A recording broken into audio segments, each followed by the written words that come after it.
Welcome to Blood Sugar Squad, your go-to channel for simple, actionable tips to manage diabetes and live your best life. If you've ever wandered down the sugar-free aisle or picked up a keto-friendly treat, you've almost certainly met them: sugar alcohols. They're the secret ingredients that promise all the sweetness of sugar with little to none of the blood sugar spike. Sounds like a dream, right? But if you've ever indulged in a few too many sugar-free candies, you might have discovered the not-so-sweet side effect that's, well, let's just say it keeps you close to the bathroom. The truth is, not all sugar alcohols are created equal. Some are fantastic allies for blood sugar management, while others can be deceptive troublemakers. Today, we're going deep. We'll uncover the science behind these sweeteners, spotlight the champion you can trust, erythritol, and expose the one you should approach with extreme caution, maltitol. By the end, you'll be a label-reading pro, knowing exactly what to look for and what to leave on the shelf. Segment 1, Sugar Alcohols 101. Let's start with the basics. Despite the name, sugar alcohols are neither sugar nor alcohol. Chemically, they're a type of carbohydrate that the body metabolizes very differently than regular sugar or starch. Their structure gives them a few superpowers for people watching their glucose. First, they're not fully absorbed in your small intestine. This means a significant portion travels through your digestive system without ever entering your bloodstream as glucose. Second, they don't require much insulin to process. This is the magic behind their low glycemic index. Common ones you'll see include xylitol, sorbitol, mannitol, isomalt, and the two stars of today's show, erythritol and maltitol. But here's the critical catch. That partial absorption is also the source of their most infamous side effect: gas, bloating, and a laxative effect. The unabsorbed portion ferments in your large intestine, drawing in water. How severe this is depends entirely on which sugar alcohol you're dealing with and how much you consume.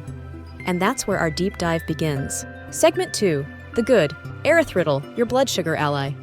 Meet erythritol, the standout star in the sugar alcohol family, and for good reason. It occurs naturally in tiny amounts in foods like pears, melons, and grapes. But what we buy is typically made through a fermentation process. What makes it so good? First, and most importantly for us, it has a glycemic index of 0 and an insulin index of 0. Studies show it has no measurable impact on blood sugar or insulin levels. This makes it arguably one of the safest sweetener choices for diabetes management. Second, erythritol is unique because about 90% of it is absorbed into the bloodstream from the small intestine, but then it's excreted unchanged in the urine. It doesn't get metabolized into glucose, and it doesn't hang around. This elegant exit strategy is why it causes far fewer digestive issues than its cousins. While overdoing it can still cause some rumbling, its tolerance level is much higher.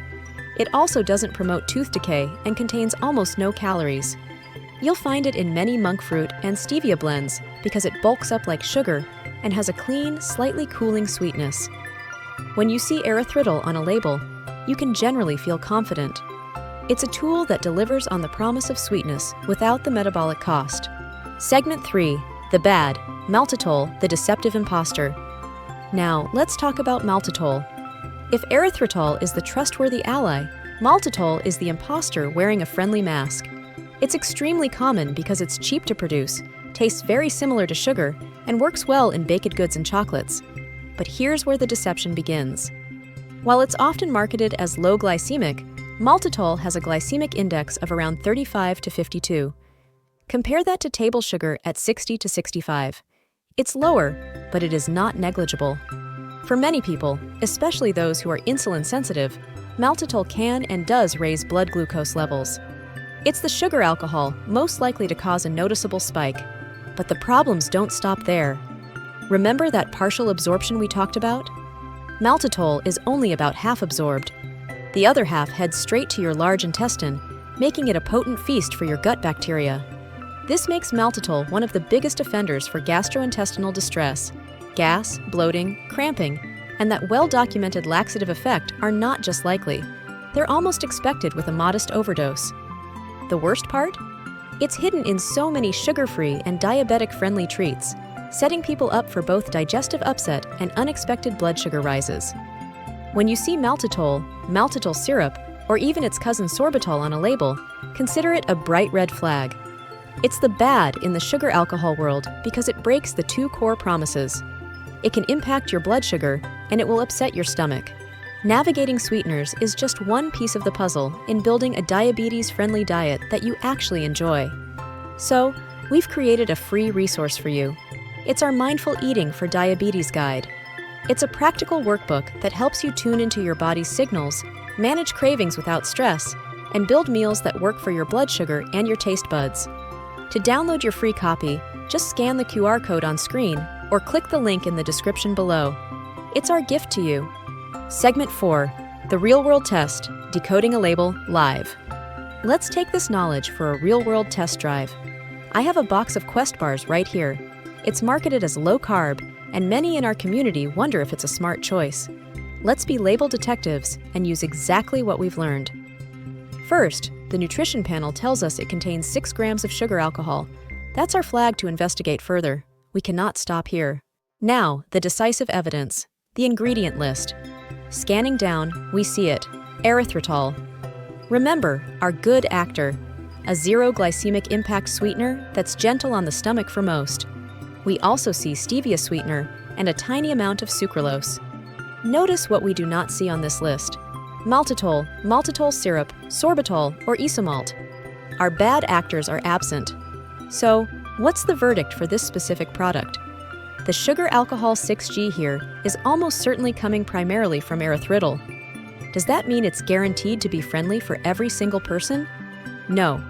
Individual tolerance varies, and the other fibers and ingredients play a role. But based on our deep dive, this bar passes the critical test. It uses a sugar alcohol with a proven track record of minimal blood sugar impact.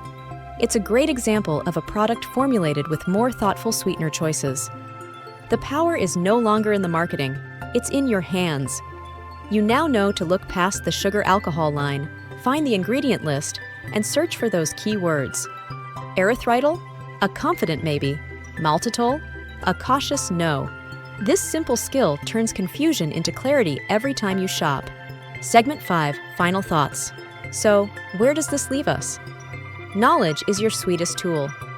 Sugar alcohols aren't a yes or no category. They're a choose wisely category. Arm yourself with this simple rule of thumb. Favor erythritol, be wary of maltitol. Make erythritol your go-to when you need a granulated or bulking sweetener. When you see maltitol on a label, pause.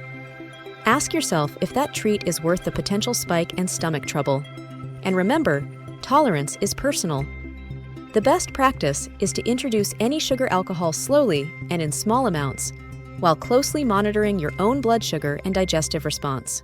You have the power to enjoy sweetness without sacrifice by making informed choices one label at a time. What is your experience with erythritol or maltitol? Comment below, and please share this video with someone who needs it. Until next time, stay strong, stay sweet, but not too sweet, and keep thriving with the Blood Sugar Squad.